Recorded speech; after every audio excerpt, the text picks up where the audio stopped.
Tom Cummings, and he's telling me this about Royal Hawaiian Shopping Center In Waikiki. In Waikiki with Tom Cummings, and he's going to give a talk about some of the history with a bunch of pictures. Yeah, so here's pictures of Waikiki as it used to be. This is Kalakaua Avenue, which was just a dirt road at one time. And now you can see it off to the left-hand side, and it's a main thoroughfare which is paved. So back in the 1900s, Waikiki had dirt roads. It's a lot of ponds on the backside, so they're raising ducks, planting rice, growing bananas. Then they put a canal, the Alawai Canal, in place, clean out all of the ponds on the backside, and then started building hotels. So it was kind of swampy here before? It was swampy. The whole thing was full of water. Sounds like my hometown of Longview, which... with fish ponds. They had a fish pond on the backside that was 30 acres with lots of fish in it. So they were feeding each other with the ponds and on the beach. Then they cleaned out all of the waterways, and then of course the Royal Hawaiian Hotel and the Moana Hotel were the first hotels on the beach here in 1927, with all the residences on the back side. So you can see the Moana Hotel as it once was, with a walkway that went out into the water. They've since taken that down. And of course Waikiki was famous for its surfing. So a lot of surfing going on in Waikiki, even with a canoe. So that was what Waikiki was famous for, its surfing, and the beaches, which were always there for anybody to use. Back in the heyday, Hawaiians would go into the forest and capture birds,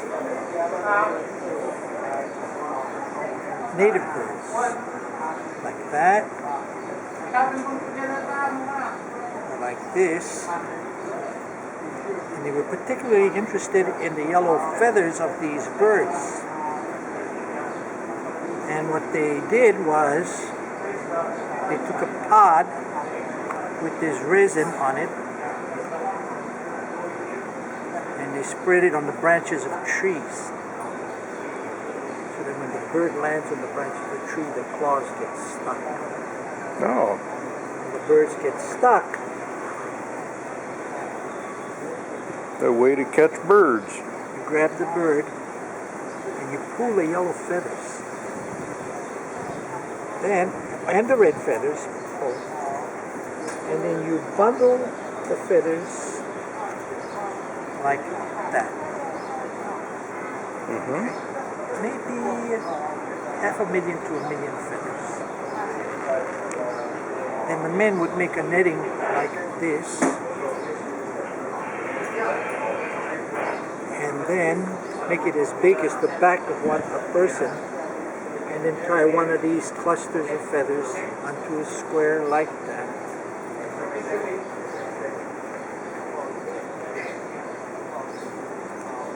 Oh, Make these capes like that. That was for royalty, wasn't it? Only for royalty.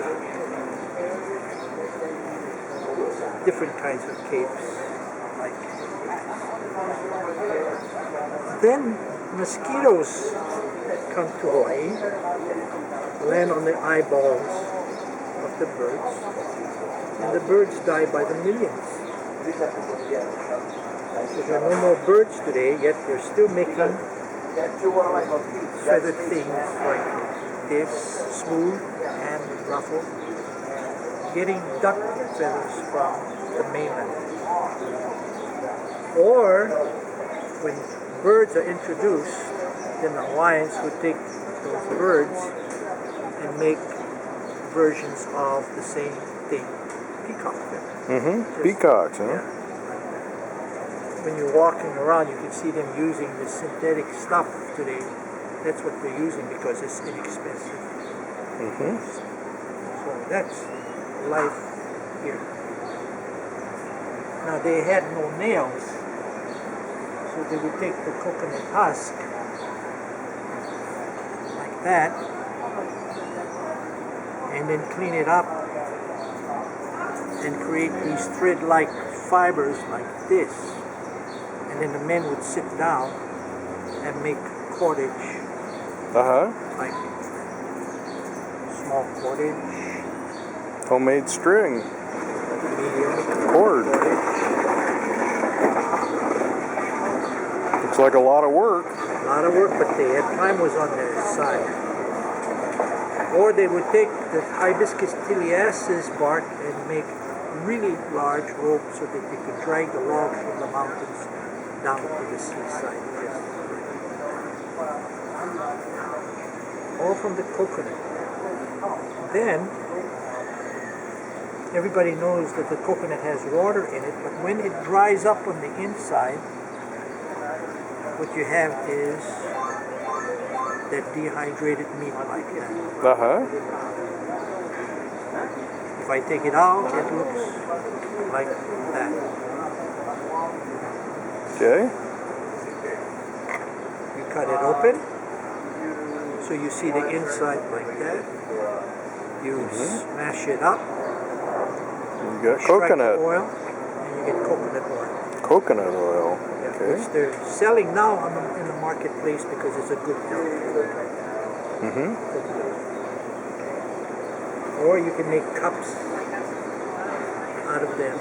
Just Now there's something new. I don't know if you've heard about it on the internet about taking coconut oil and swishing it around in your mouth for 20 minutes and then spit it out. And it's supposed to whiten your teeth and kill bacteria. So they're finding uses. When I was in Tahiti, they used to like to drink coconut water because it was good for your urinary tract.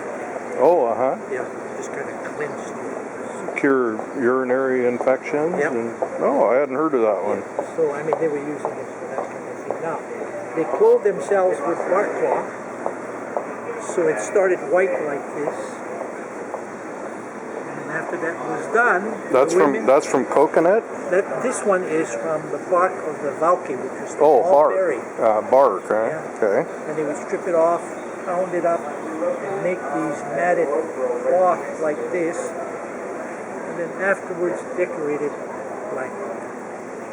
Mm-hmm. And then when they saw cotton for the first time, nobody's going to do this.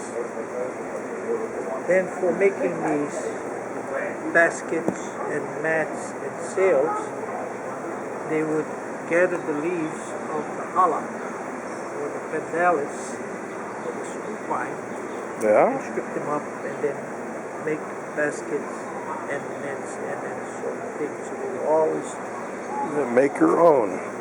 Everybody make your own baskets. The natural world. Everything was used in the natural world. If they wanted to make a pole, we'd get a sharp shell like that. Now, what is this for? A game or? No, it's a drill. Oh, it's a drill. Drill holes. Okay. Okay. That's a shell on the end then? With a shell bit on the end. When they saw metal for the first time, Polynesians were crazy. They said, whoa, metal. This is what we want. And so there was a high premium on the desire for metal. Which brings us to this one here. So I'll let you guess what that is. Well, get it. It's boar's tooth. For catching the octopus. So the fisherman is in his canoe. It's for fishing. Yeah. The octopus sees the shell, says to himself, there's food on the inside, climbs up on the shell, tries to dig its tentacles to get the meat out. The fisherman feels it, hooks it up, and withdraws. Huh. I'd never seen or heard anything like that before. They were doing that in the Pacific. Now in Japan, they would put these large jugs in the water. And the the octopus would crawl into the jugs in the evening, and they pull up these long jugs and then reach in and grab the thing. But the Pacific is full of corals, so you couldn't do that. This is one way. That's pretty smart. You're a better fisherman than I am. Yeah, pretty smart. And then they went from the old to the new, and then again, this is that middle where. Yeah, that looks like good and sharp. Yep. So it's a fishing method that is still used because at one time Waikiki was full of fishing. There was a heavy fishing area. Then how did they light the candles? They take the kukui nut like this and break that open and take out this nut like that. Kukui nut, huh? Kukui nut. And then on the inside is a kernel which looks like that, and they would string it like this, burn the top one, and it would burn going down, giving light in the evening. Okay. Or they would take this and smash it up and use the oil, pour the oil in here. Kukui shampoo and lotion. Yeah. So this is the oil. modern version. This is the kind of. I folks. Yeah. That's a real shell, isn't it? It's a real one. It's a conch shell. Mm-hmm. So I mean, you make a hole in it. Okay, it's nice.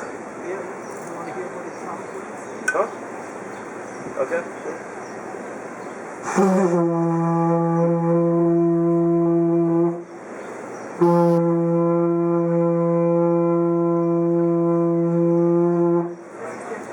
Pretty good. Now it's just that somebody's coming, or the fisherman just came in on the beach.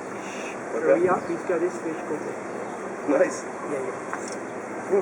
Thanks. All You're right. quite welcome. Thanks See for ya. stopping. Yeah. See you, bye. Bye. You don't That's mind. very interesting stuff. Yeah. So, and then they would take these nuts, and you see them in the shops today Oh yeah, the necklace. for the necklaces. So you now know where these necklaces come from. It comes from these nuts, and they were used for this. So kukui means to light.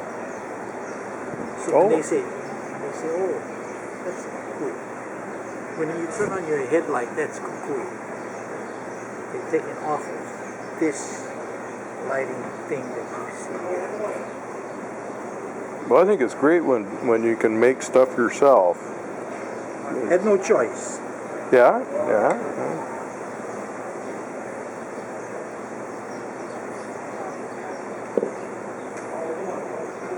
Even make tops Just a little game thing. for the children. Yeah. Children. I mean, you allow the children to play the games, either from the knot or from the coconut. So I see the kids doing it. Oh yeah, I've seen that with the Kendama. Well, the Hawaiians had their version of that. the Hawaiians are ones that started that, huh? Well, I mean, in the Orient, they had it all over the place. And so you go,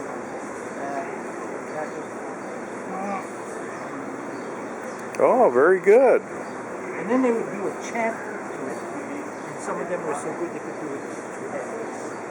Uh-huh. Yeah. And just to teach dexterity to the children and that sort of thing. So you have this one that would make that kind of sound. And then you would have that. The flute. You use your nose.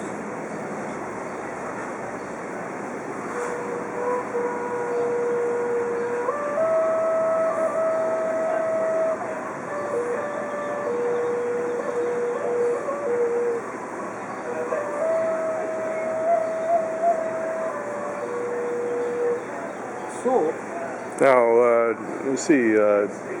it's a bamboo. You were actually blowing with your nose into here. Yeah. The knob, you cut off the knob here, open end there. You put 3 holes. Some of them had 4 holes in the net. You blow with your nose and you finger it and you get these sounds that come out. So that's bamboo, isn't It's it? bamboo. Yeah. So they,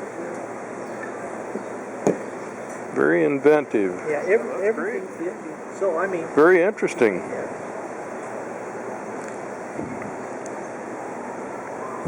So now, did they actually use this for like heavy-duty ropes? Yeah, when they were dragging down the logs for making the canoes. Oh, they actually drug logs with them. Yeah, cut the logs down. They had to drag it down to the beach and finish the making of the canoes. Uh-huh. They would make it out of this 400 or 500 feet long. Tie the logs on and drag it. 400 or 500 feet Yeah. long, In man. fact, missionaries saw an instance in Kauai where So they're just manpower? Or yeah. no animals, or just just The largest lots of four-legged- people, huh? The largest four-legged animal was the pig. So the missionaries on Kauai heard of a ship, the Royal Hawaii, that had sunk off Hanalei Bay in the water. And so they thought they would try to recover that ship. So they sent all the population to the valley to make this kind of rope. Three long cables, maybe half a mile long. Wow. And then they tie it around the ship. And then all of the natives line up with their backs to the mountain and somebody's chanting. Yeah. And then on a signal, they all stand. Manpower. And they start pulling this thing out of the water.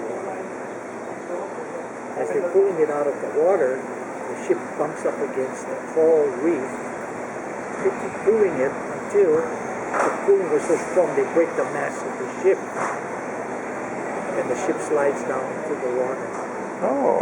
And the authority says, oh, just leave the thing there. That'd be something to experience that. Oh, yeah. See it. Well, you've got a very interesting display here. I like museums and Yep, learning about things. Show it down. That's why they asked me to come I've here. got a fisherman friend. He would be curious to learn about the You can tell different fish hooks and the way they did that. Now, these are little seashells, aren't they? Puka shells. Okay, so they would pick them up from the beach when they're worn like that and then make necklaces out of them. Mm-hmm. Just like that. It was the craze at one time. Everybody had a puka shell. We still see it being worn in town, and people on the mainland still have it. What are you making now? Yeah, fishnet. A fish net. Are you a fisherman? I'm a fisherman. For big fish or little fish? Oh, not big fish. 4 inches, 3 inches, 6 inches, that sort of thing. Mm-hmm. They swim around in schools. Is this a kind that's like a ring? Yep. So you throw it and it forms a circumference, and then the fish can't get out, and you just bring it up and enjoy your supper. Cool. Free food. Where do you fish at? Oh, you go along the shoreline. Oh, just right around here then. Yeah, just go along the shoreline. Now, Waikiki is not a prime area because it's just too much people and it's been fished out. But on the windward side, lots.